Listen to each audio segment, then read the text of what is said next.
Hello and welcome to Always Bored, Never Boring. In issue 518 of White Dwarf magazine, the November 2025 edition, Games Workshop are celebrating 50 years of Games Workshop. That is one heck of a milestone. I was always planning to pick up the magazine because I knew there would be some fun articles looking back at the storied history of the company we all love, or hate, or love to hate, or hate to love. And indeed there is a lovely 22-page retrospective which hits on all the things you would expect, like the arrival of the RTB-01 plastic Beaky Marines and the first boxed editions of 40k and Fantasy Battle, plus some things you might not expect to see, like a mention of Dreadfleet, a game I really should cover on the channel one day. However, that's not what I want to talk about in this video. I want to talk about a rather neat freebie that was included with the magazine that Talisman players will want to know about, a Talisman mini expansion called The Dead King. This is provided as a single sheet containing a new central overlay for the Talisman board and a separate rules card. Surprisingly, this is not the flimsy cardstock I was expecting, it's a thick punch board, which was a very nice surprise. And the idea here is this mini expansion gives you a new final objective, something different to killing the dragon. The backstory goes: the Dead King has emerged from the realms of souls, unbound by his master and greatest foe, death. This wretched monarch's ever-hungry eyes have alit on the crown of command. Though no deity himself, he holds certain dominion over mortal souls felled in their quest for power, and certainly he is well acquainted with hubris. With every life lost by a champion seeking the crown of command, he grows bolder, ambition spurning him on to grip this world tighter in his clutches. Can you defeat the Dead King even as he feeds on your failure? To set up, you place the Dead King board in the centre of the Talisman board, and you place the scenario card to one side. You then prepare your game as normal and start playing, only your objective is not to get to the centre of the board to slay the dragon.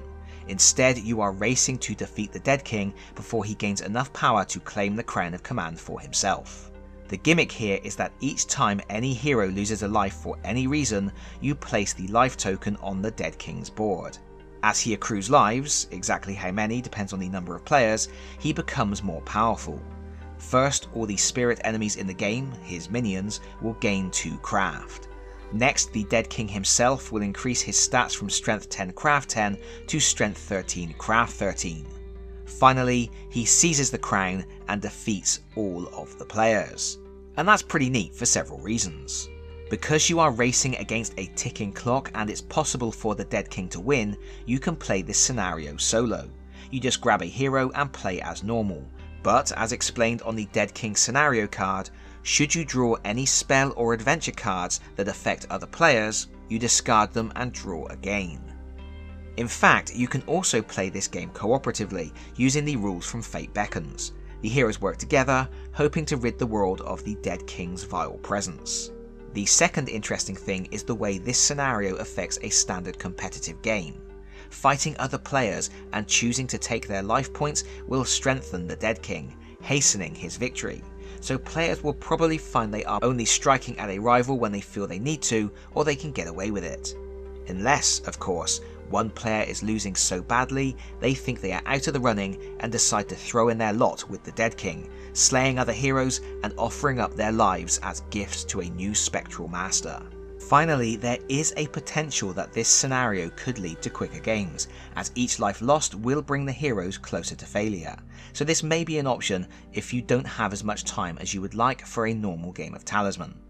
As a big Talisman fan, I think this is a really good thing to have, but is it worth paying $7.99 for a copy of White Dwarf to get it? I guess yes and no. The card components are good quality, the Dead King illustration is cool, and it's always nice to have officially produced materials to game with. That said, you could easily play this variant without any of these components. The Dead King board has no real function other than to hide the dragon art and provide a place for you to stack your lost life counters. The scenario card simply contains a chart of information. And let's be honest, if you were, for example, watching a video reviewing this expansion, you could just freeze frame that video, take a screenshot and print the table at home. You would then have everything you need to play. but I reckon most Talisman fans will want to pick up the official materials. And while that does make this a pretty expensive expansion, if you have no interest in the White Dwarf magazine it comes with, it does provide us with our fourth way to play Talisman. We can now do solo, cooperative, one versus many, and competitive. And that is cool. It's a shame the included rules for co-op and solo aren't a bit more robust.